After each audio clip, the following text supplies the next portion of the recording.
vous écoutez RTL. Adepte de l'antimilitarisme et de l'anticléricalisme primaire, à la gauche de la droite et à la droite de la gauche, il affirme qu'il n'y a pas de différence entre le centre et le milieu, Jean-Jacques Perroni.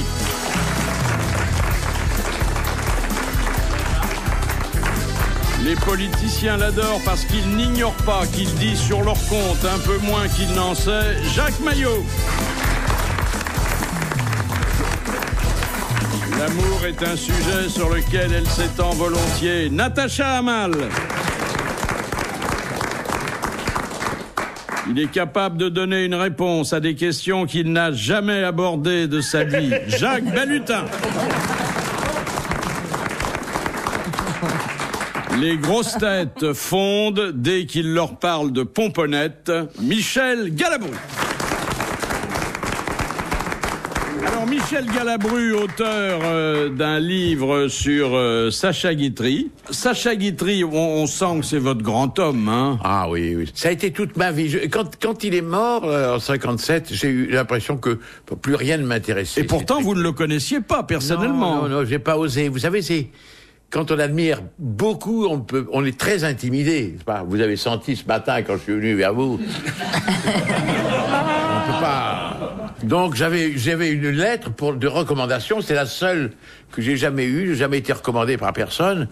Non pas que j'aurais refusé de me faire ceci et cela pour arriver, mais non comestible et incapable de connaître, avoir des relations, un peu timide, maladivement à l'époque. Donc j'étais incapable. Mais c'est le seul mot qu'on m'avait donné. Madame Pierre Mas, qui était la femme d'un très grand avocat et d'un ministre, malheureusement, qui avait disparu dans les camps de concentration.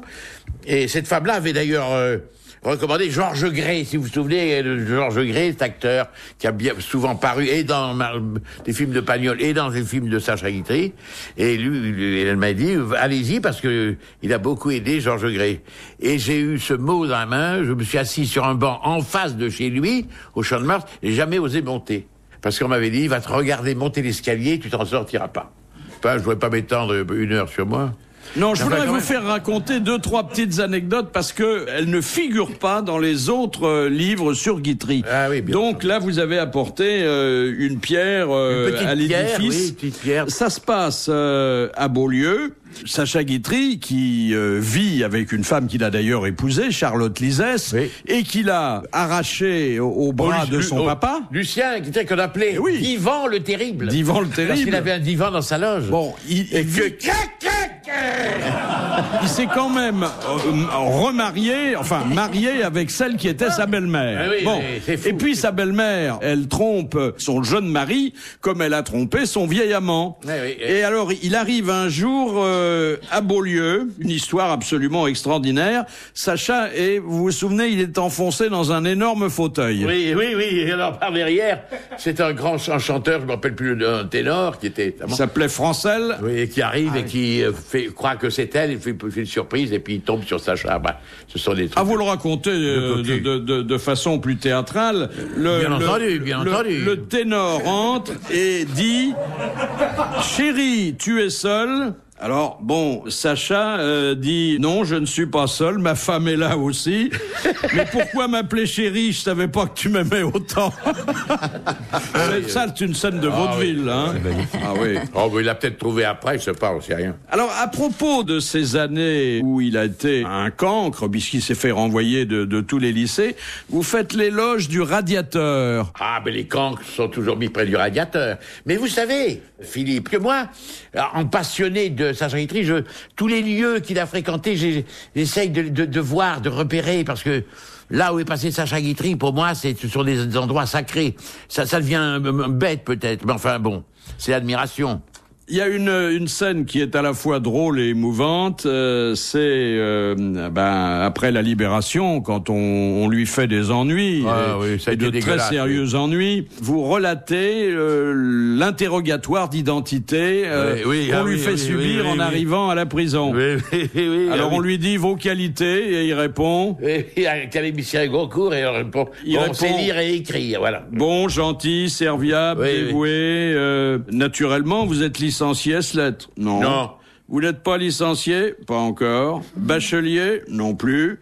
Vous avez tout de même votre brevet? Non, monsieur, je ne l'ai pas. Alors votre certificat d'études? Non, monsieur, on ne me l'a pas donné. Mais alors, qu'est-ce que je vais mettre? Demande le bureaucrate. Ben, mettez ce que vous voulez. Alors l'employé dit, ben je vais mettre c'est lire et écrire. Oui. C'est un livre émouvant parce qu'on se rend compte que il n'a pas eu une vie facile en dépit de tous ses succès, hein. Non, c'était que comme tous les gens qui ont eu une grande valeur. C'est un homme qui a eu beaucoup d'esprit, beaucoup de profondeur. Il a écrit des livres sur le cinéma, il a écrit des livres un peu partout. Et on sent un homme extrêmement intelligent, extrêmement lucide, et comme tous ces gens-là, il a dû souffrir. Il était, contrairement à ce qu'on pense, très timide avec les femmes. Cet homme qui était disert, qui était brillant sur scène, Il a été énormément cocu, hein. Oui, comme Molière, comme tous les gens qui ont du génie. Oui. La femme le comprend mal, le génie, peut-être. Et il est mort ruiné, en plus. Les impôts. Ah, oui, toujours.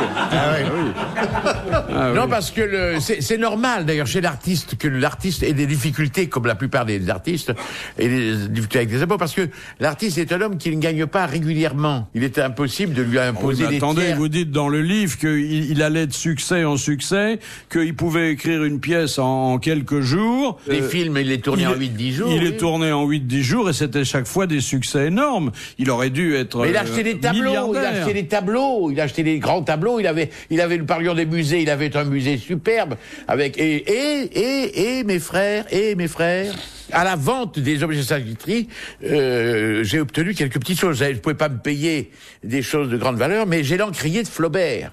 Ah, oui. Qu'il avait dans sa collection. Et j'ai une petite boîte avec des cheveux de Jean-Jacques Rousseau. Ah, et j'ai le manteau que portait Lucien Guitry dans Flambeau. Et alors, c'est extraordinaire ce que je vais vous dire, parce que Lucien Guitry passait pour un bel homme. Eh bien, moi, quand j'ai enfilé la gabardine, elle m'allait exactement. Philippe Bouvard sur RTL, 4h, 4h30, les grosses têtes dans la nuit des temps. Première citation, c'est Madame Fritz de Cornimont qui en a pris l'initiative, qui a dit « Mon rêve, c'est de tourner mon slip au-dessus de la tête de Bill Clinton. » Sharon Stone. Sharon Stone. Bonne réponse de Jacques Bellutin. Moi, vous l'invitez quand vous voulez. Ah, elle est... Ah oui, elle est. Elle est même plus que ça. Ah oui, Sharon. Là, je veux bien m'enfermer dans le loft avec elle, vous voyez. Ah oui. Moi aussi, je veux bien qu'il y ait 25 caméras, ça me dérangera pas du tout. Ah oui. Et 3 biberons et 4 tétines. Ah oui, m'en fous.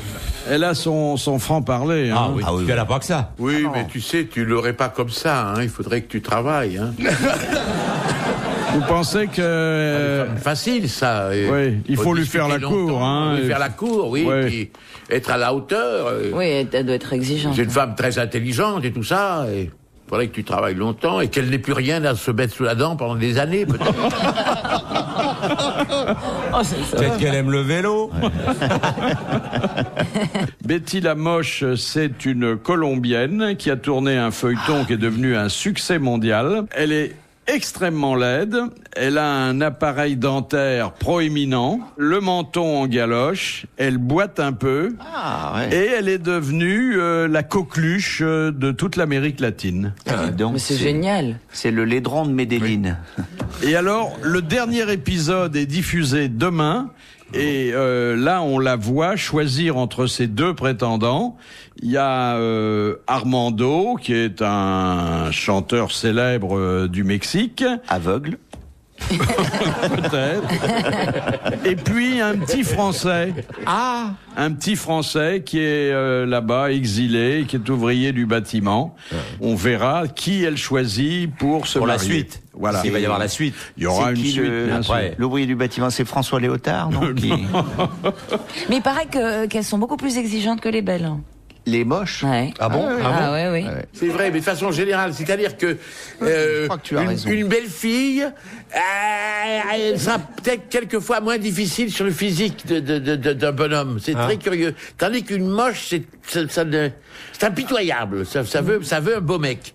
par contraste, je sais pas, il y a quelque chose là, Oui. de bizarre.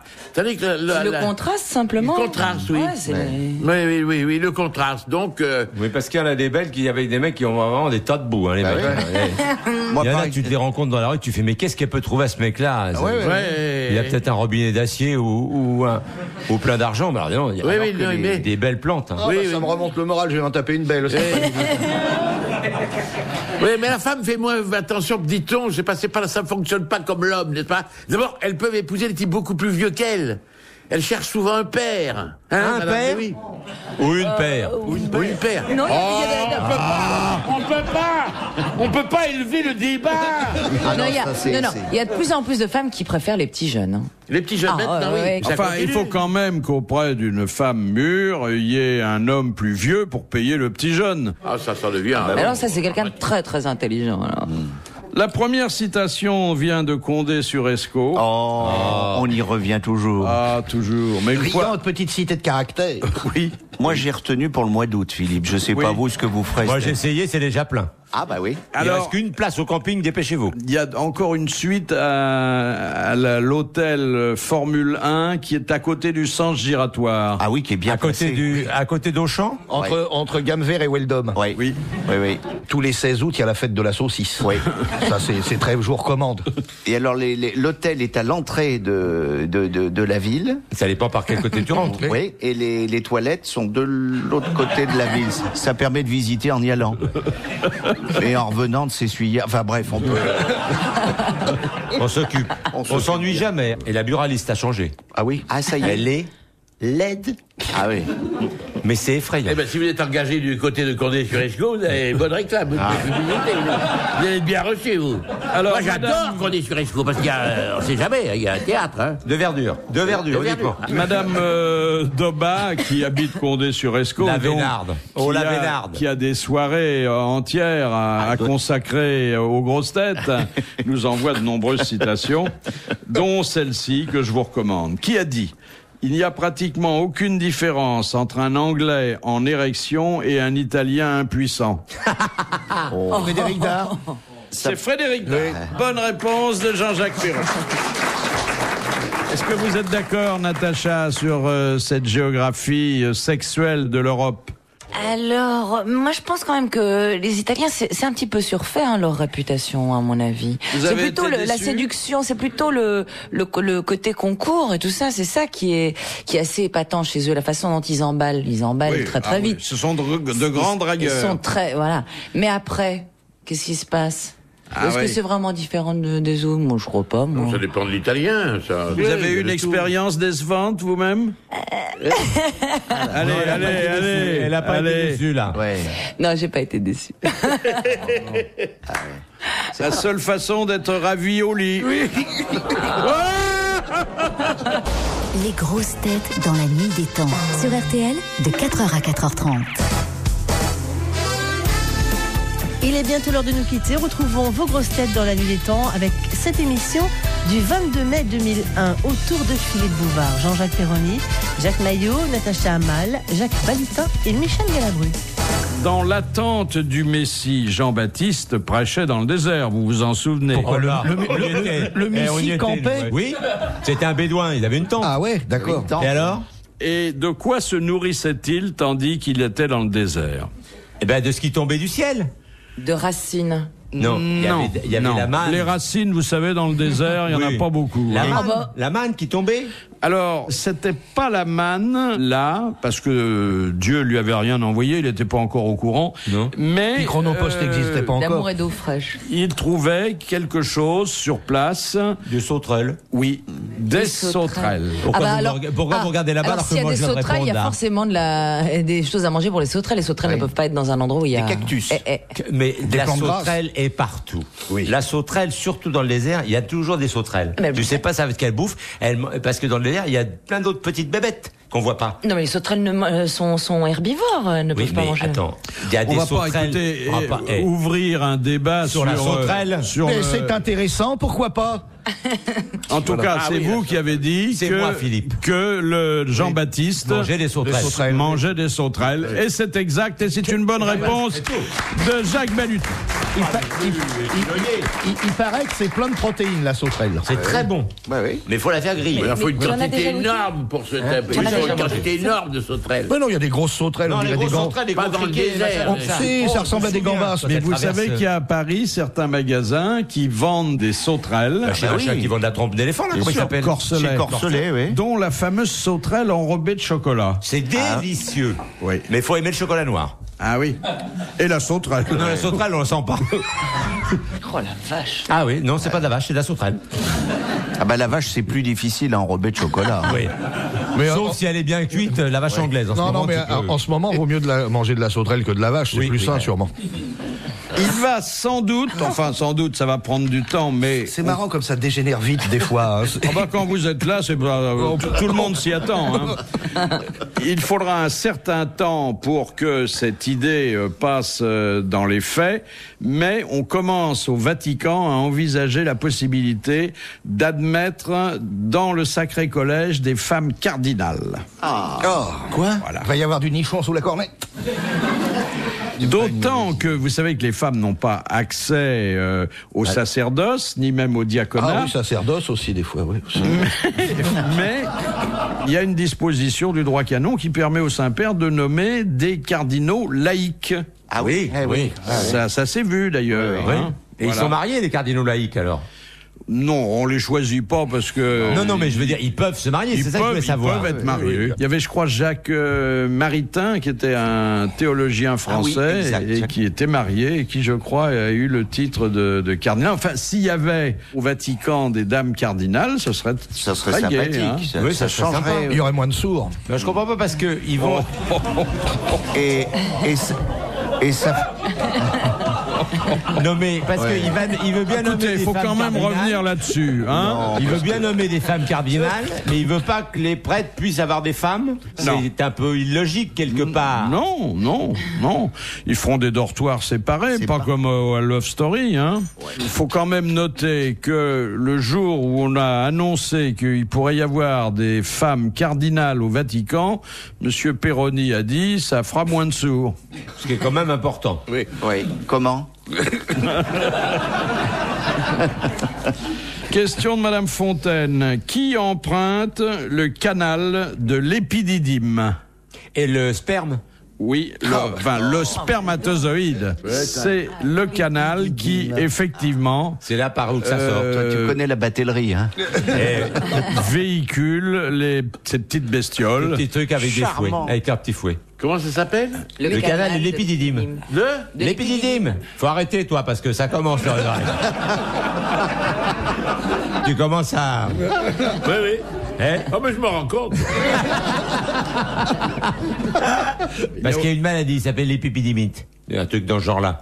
Quand on a un peu mal, des fois. Les pépidymites. Étant jeune. L'épididyme. Quand ça reste un peu trop longtemps bloqué, alors, c'est l'épididyme. Tu vois, il faut un peu laisser sortir. Oui, faut dégorger le poireau, quoi. Oh bah non. Vous pensez Alors j'essaye, j'essaye de parler de ça avec des mots un peu châtiés parce qu'il y a quand même des gens qui nous écoutent et qui Oui, mais et tu puis- vois pas, t'as pas vu ce que tu fais. Tu fais... Eh oui, mais c'est de la radio. C'est de la radio. Voilà, et on en arrive à dégorger le poireau. Je vais vous dire, c'est consternant. C'est ouais, consternant. Consternant, ça. On parlerait cuisine encore, d'accord? On a parlé cuisine tout à l'heure. On a parlé des spécialités italiennes. alors. Pour assister aux grosses têtes